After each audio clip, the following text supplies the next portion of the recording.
Going into war isn't always a choice. More often than not, it's a necessity. And even with NATO's support of Ukrainian independence, it seems like Putin is leaving the US less and less choice in the decision of whether or not to get more actively involved in the war in Ukraine.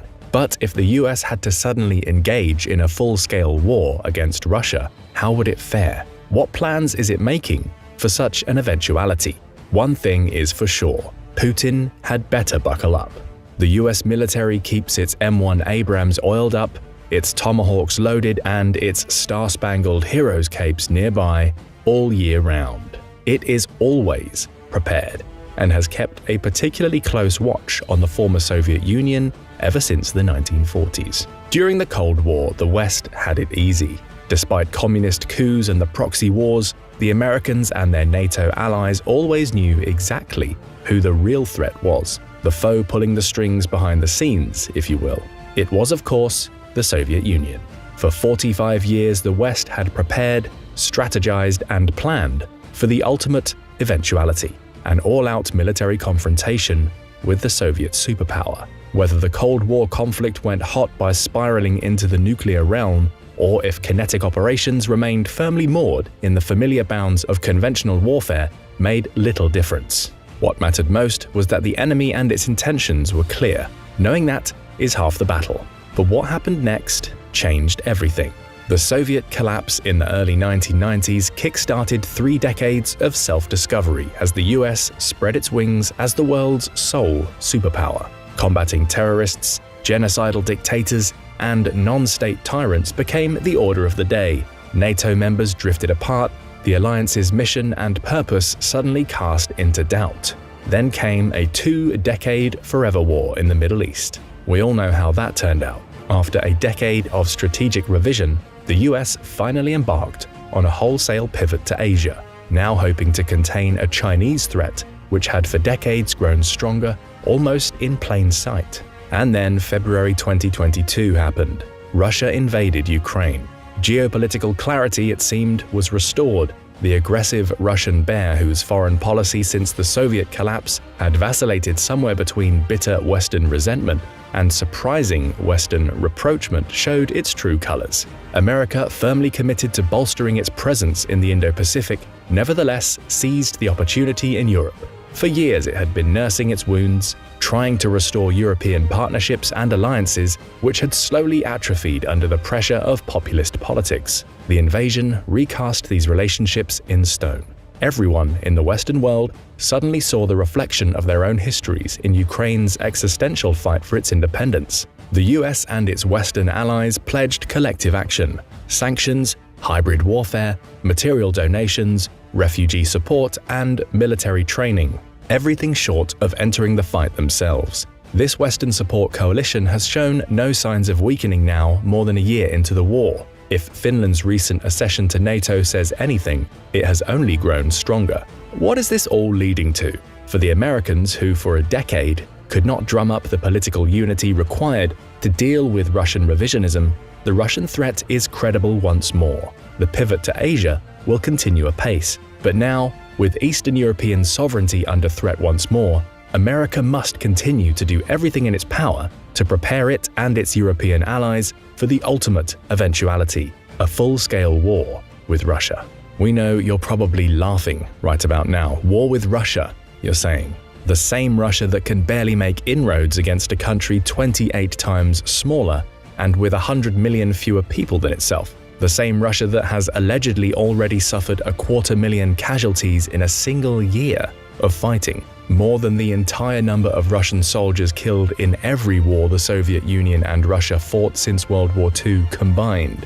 Well, yeah, that Russia. As counterintuitive as it now seems, Russia still poses a grave threat to Eurasian security and Western values the world over. Western analysts are contemplating a number of contingencies that could result from the war in Ukraine, which fortunately for us all has thus far remained contained to a single country. The major one is the potentiality that Russia and its fuming dictator, Vladimir Putin, finally recognizing the futility of winning a long-term victory in Ukraine, go absolutely rogue. Russia has all but burned its remaining capital with the West. Politically, Putin is a global pariah. Economically, Russia has been cut off from Western markets. Its once profitable natural gas left with virtually nowhere to go. Sanctions continue to cut into its ability to supply its military and civilian population with the specialized industrial and technological parts it needs to function effectively. Militarily, there's little evidence the latest round of mobilization will provide the tactical momentum Russia needs to win over the long term.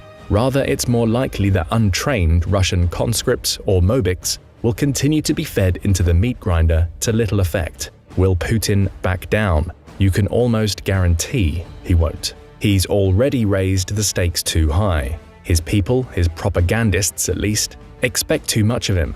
He's paranoid. He must deliver on his promises. The Ukrainians, as long as they live and breathe, will never accept the Russian occupation on any scale. As a final recourse, Putin still has his nuclear umbrella, something he knows the West won't gamble on. From our vantage point today, it seems as though Putin's Russia, if it continues its present course, will almost have to go rogue. It won't end the war with a negotiated settlement unless something drastic changes, but as attrition whittles down its once vaunted military power, it will be forced to engage in its antebellum tactics, only far more aggressively. It will rely on asymmetric warfare and hybrid operations to destabilize the West. It will increasingly act like a global version of its now closest remaining ally of consequence, Iran, completely decoupled from the international community, pursuing a revanchist foreign policy using drones, proxy wars, missile strikes, espionage, and more, all while using its nuclear umbrella to deter Western retaliation. Nuclear threats will continue to grow in intensity. Cyber operations will increase in kind. Putin will target vulnerable pipelines and transoceanic fiber optic cables. Russia will continue to fund and sponsor disinformation and misinformation campaigns. Russian bots named Peter and Frank will enter your feeds at election times in the hopes of trolling you into voting for their candidate of choice. The bloodletting in Ukraine will continue. The threat of escalation will remain omnipresent. And that isn't good, because as one think tank put it, a rogue Russia still represents a geopolitical crisis of the highest order. It's a threat to global security, Western political systems, the cybersphere, space, and food security, not to mention every Ukrainian civilian. Let's be clear, Ukraine has blunted, if not outright neutered, Russia's conventional military power over the past year. That feat alone is remarkable. But this war won't end anytime soon. Russia remains a dangerous foe, and elsewhere, especially outside Ukraine, the bear can still bite. Make no mistake. So where, outside Ukraine, could the US see itself fighting Russia, and how would it do so? One of the geopolitical hotspots for a possible confrontation between Russia and the US is in a random chunk of territory wedged between Lithuania and Poland, known as the Kaliningrad exclave. This sparsely populated patch of land is Russia's gateway to the Baltic, a heavily defended former German port city ceded to the Soviets in the aftermath of World War II. Kaliningrad's geography is tricky. The port is literally surrounded by NATO countries. Strategically, it's an A2AD or anti-access area denial nightmare for NATO. Home to thousands of Russian forces, advanced fighter jets, and nuclear-capable Iskander-M missiles, the exclave is connected to Belarus by a narrow 40-mile land bridge known as the Suwalki Gap, which itself cuts into the only two highways and lone railroad connecting Poland to NATO's exposed Baltic states. Since NATO assets cannot traverse the Suwalki Gap without coming under the guns of Russia's military in Kaliningrad, the wide-open rural region is a crucial choke point that Russia would almost certainly exploit if it ever sought to cut off the Baltics from NATO. Finland's accession to NATO has caused tensions in this region to flare once more. In a matter of 1 year, NATO's border with Russia has doubled, adding over 800 miles of densely wooded, difficult-to-patrol tundra. The Baltic Sea has come firmly under NATO's protection, with Kaliningrad the only Russian outpost in an otherwise Western-friendly sea of states. Putin has had grievances against the West for years, and nobody, certainly not now, should bother trying to predict his next move. But prediction and preparation is the express job of America's military strategists. Were Putin to try to secure the Suwalki Gap to Kaliningrad or gain a foothold in Finland, Lithuania, Estonia, or any of its past satellites, the US and its allies must try to discern his regional capabilities and prepare for an open conflict. But what would this look like? How does the Russian way of war differentiate from the American approach? America is fortunate, at least far more fortunate than Russia in this hypothetical. Its robust network of military alliances and partnerships throughout Europe mean it will be far from alone in a war against Russia. Before the war in Ukraine, both Russia and NATO had respected the terms of the 1997 NATO-Russia Founding Act, committing both sides to avoid reinforcing or permanently stationing forces on the territories of the former Warsaw Pact states or their neighboring Russian borders. Russia abrogated itself from these terms when it invaded Ukraine. Now, NATO has a clear pathway to bolster its presence in these critical areas using measured multinational deployments and the increased rotation of permanently based American troops. The fact America's force posture would be complemented by the presence of British, Polish, Italian, Spanish, French, Estonian, Latvian, Lithuanian, Finnish, and many other allied partners speaks to the logic of the American way of war, which in the modern era has become multinational and collaborative to the core. There is strength in numbers and resolve in collective resilience. These force multipliers are not something Russia could count on in a direct confrontation with NATO. In fact, it can only really count on direct, cooperative assistance from Belarus, and amid its attempts to keep out of the Ukraine war, Belarusian loyalty to Russia is an especially unproven commodity. While Russia has struggled to coax Belarus to fight alongside it, NATO's military personnel now exceeds 5.4 million, 4 times that of Russia. According to Statista, NATO also has about 5 times as many aircraft, 4 times as many armored vehicles, and 3 times as many military ships. Not to mention the backing of the world's biggest defense spender, the US itself, with 1.39 million troops alone, and a defense budget of $801 billion in 2021, dwarfing second-place China with a net spend of $293 billion, and Russia, who spent a paltry $65.9 billion that same year. Before Russia invaded Ukraine, each year it conducted massive, multi-day military exercises demonstrating its military power. NATO has done the same, ramping up its collective exercises over the past year in response to Russian aggression. While these exercises show little more than NATO's theoretical military effectiveness, the war in Ukraine has brought Russia into stark relief, and it has certainly been found wanting. Russia is in the midst of a new military reform, something its Ministry of Defense announced at the end of 2022. Most see this as little more than a haphazard attempt to patch a sinking ship. They're trying to grow their modern military to the size it was over 2 decades ago. But today there remains a lack of specialists in charge of maintaining military equipment and vehicles, as well as military infrastructure inherited from the USSR, which no longer exists today. Additionally, there were tens of thousands of auxiliary positions like military financial officers and army construction workers, which have also ceased to exist. In other words, noted Russian military journalist and military analyst Pavel Felgenauer, the nominal size of the armed forces cannot be increased in a realistic and meaningful way. Russia lacks qualified junior officers. There's nobody to command the conscripts they're throwing into battle. The army of 1.5 million soldiers Russia dreams of is little more than a bureaucratic fantasy.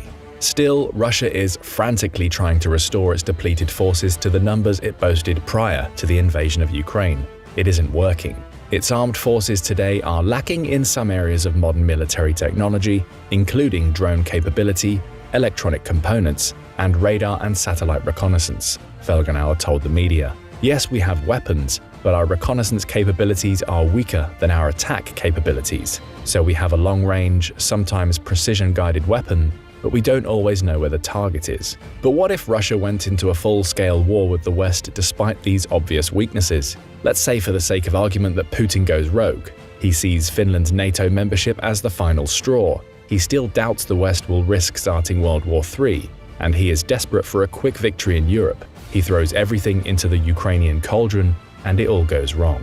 Armed with Western tanks and eventually aircraft, Ukraine mounts a series of counteroffensives that all but push back Russia to its own borders. Decisively defeated on the battlefield, the enemies of Lukashenko's pro-Russian faction in Belarus stage a coup and oust the leader from power. In the cascading crisis, weathered Belarusian volunteers, which for years had fought in Ukraine, return home and help throw the Russians out of their homeland. Belarus thus switched sides, leaving the Russian garrison at Kaliningrad entirely surrounded by enemy forces. The Suwalki Gap is no longer a concern for the West, but it is for Russia. Over time, Poland, Lithuania, and other NATO countries pressure the Russian garrison to demilitarize. Morale sinks. They are at the whims of NATO naval forces in the Baltic, Swedish missiles on the neighboring island of Gotland, and all but blocked from their homeland. Putin decides the time is ripe to present NATO with a sort of final act.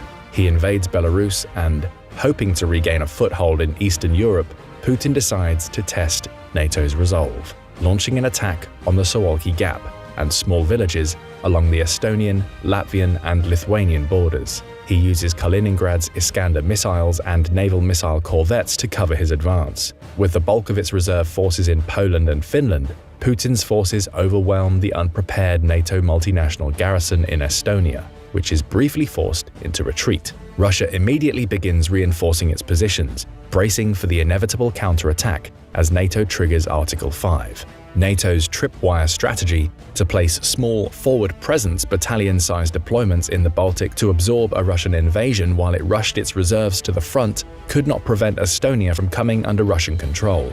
Latvia looks like it will hold, but only just. But once Estonia fell, all of NATO's Baltic states, supported by its European, American, and Canadian allies, converged. The West has wargamed this scenario over and over again, and Russian units immediately feel pressure from NATO's Response Force and Very High Readiness Joint Task Force, a multinational brigade on a constant state of alert. The initial surge into the Baltics is complicated by Russian missile attacks on roads, bridges, and railways. The US and NATO respond by establishing air superiority over Estonia at high risk to itself, beginning with a massive cyber attack and cruise missile strikes launched by a fleet of B-52s on Russian SAM sites that overwhelm their air defenses. Learning the lessons of the Ukraine war, NATO targets Russia's vulnerable logistics infrastructure, supplying its forward Estonian presence. Superior commercial satellites, drone technology, UAVs,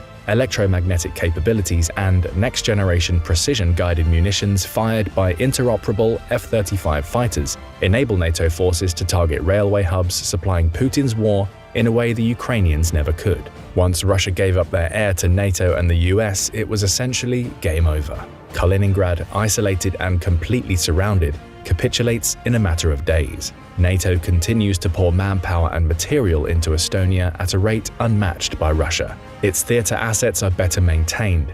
It has higher morale, reinforced by a clear sense of mission.